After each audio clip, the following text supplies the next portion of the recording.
केंद्र सरकार ने जनगणना को लेकर अधिसूचना औपचारिक तौर पर जारी कर दिया है। बातचीत के लिए हमारे साथ समाजवादी पार्टी के सांसद वीरेंद्र सिंह मौजूद है।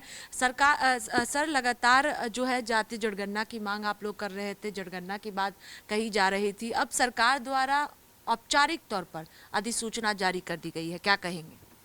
देखिए, उनके द्वारा जारी की गई अधिसूचना का स्वागत करता हूं, लेकिन अभी तक ये स्पष्ट नहीं हो पाया है कि जनगणना जातीय जनगणना पे होगी कि सामाजिक असमानताओं के आधार पर उनकी आर्थिक सामाजिक स्थिति को देख करके होगी, या किस तरीके से आंकड़ा सरकार इकट्ठा करना चाहती है।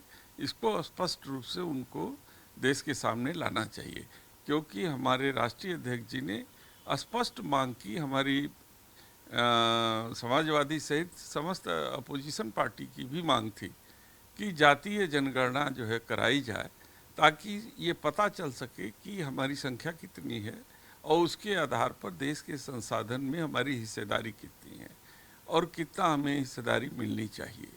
तो ये सारी चीज़ें स्पष्ट तब होंगी जब ये सरकार स्पष्ट तरीके से जो उसका जनगणना का जो प्रारूप है वो सामने लाए। अभी तो नोटिफिकेशन जारी किया है, तो इसका तो स्वागत किया जाना चाहिए, लेकिन साथ ही साथ सरकार से मांग की जाती है कि वो इसके प्रारूप को भी स्पष्ट रूप से देश के सामने लाएं। सर, लेकिन भारतीय जनता पार्टी विपक्ष पर निशाना साध रही है कि लंबे वर्षों तक जो है कांग्रेस पार्टी की सरकार रही है, देश में कई पार्टियों ने समर्थन दिया है, तो ऐसे में क्यों नहीं पहले जनगणना कराई गई, जातीय जनगणना कराई गई और अब प्रधानमंत्री नरेंद्र मोदी की देन है कि देश में जनगणना हो रही है। तो प्रधानमंत्री जी ने हमारी मांग को ही तो स्वीकार किया है। ये हमारे विपक्ष की मांग थी। हमारे समाजवादी पार्टी के राष्ट्रीय अध्यक्ष श्री अखिलेश यादव जी सदन के अंदर भी मांग किए थे कि आप जो है वो जातीय जनगणना देश में कराएं, ताकि को पता चल सके कि महिलाओं की स्थिति क्या है, गरीबों की स्थिति क्या है, किन जातियों की संख्या कितनी है, देश के संसाधन में कितनी भागीदारी उनकी है, उनके कितना अधिकार उनको प्राप्त है। तो ये सारी चीज़ें स्पष्ट होंगी जब ये सरकार अपनी नोटिफिकेशन के साथ साथ इस स्थिति को भी स्पष्ट करे कि किस तरीके से वो जनगणना का प्रारूप सामने ला रही है और किस तरीके से जनगणना कराएगी। इससे हटकर एक सवाल है कि आपने प्रधानमंत्री नरेंद्र मोदी को पत्र लिखा है। जिस तरह से लगातार विमान हादसे हो रहे हैं, अहमदाबाद की बात करें हम, केदारनाथ का जिक्र आपने पत्र में किया है, 6 लोगों की जान चली गई, 241 से ज़्यादा लोगों की जानें अहमदाबाद विमान हादसे में गई है। देखिए, हमने जो महसूस किया, मैं उसी को माननीय प्रधानमंत्री जी से अपने विचार को साझा किया है और अनुरोध किया है कि वो इन चीज़ों पर ज़रूर समीक्षा करें, क्योंकि विमान बहुत पुराने हमारे यहाँ हैं, तो क्या उनकी एक्सपायरी समय है कि नहीं है। जैसे दिल्ली में जो सड़क पे चलने वाली कारें हैं उनको 10 साल बाद रिटायर कर दिया गया है, तो क्या देश में उड़ने वाले विमान कितने साल तक उड़ान भरने की स्थिति में होंगे, कितने वर्ष के बाद उनको बैन कर दिया जाना चाहिए। वो चीज़ों को लेकर के मैंने प्रधानमंत्री जी को लिखा है।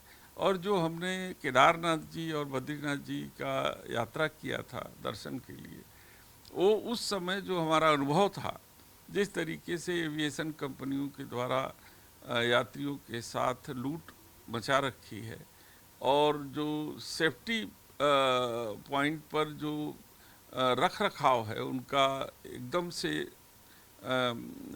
शून्य है रख रखाव, और वो अपने विमानों के मेंटेनेंस और पुराने विमान जो एक तरीके से जो रिटायर हो चुके हैं उसको जो है चला रहे हैं यात्रियों के लिए। और फ्रिक्वेंसी क्या है, माने 1-1 मिनट पे हवाई जहाज़ जो है उड़ रहे हैं। और ये सारी चीज़ें जो एक एविएशन के नियम हैं जिसको डीजीसी कंट्रोल करना चाहिए, वो मनमानी तरीके से वहाँ चला रहे हैं, उस पर डीजीसी का कोई कंट्रोल नहीं है। तो ऐसी परिस्थिति में इन सब बिंदुओं को लेते हुए मैंने माननीय प्रधानमंत्री का ध्यान आकर्षित किया है कि इसकी समीक्षा जरूर कराएं, ताकि लोगों की जान के साथ ये एविएशन कंपनियां खिलवाड़ न कर सकें।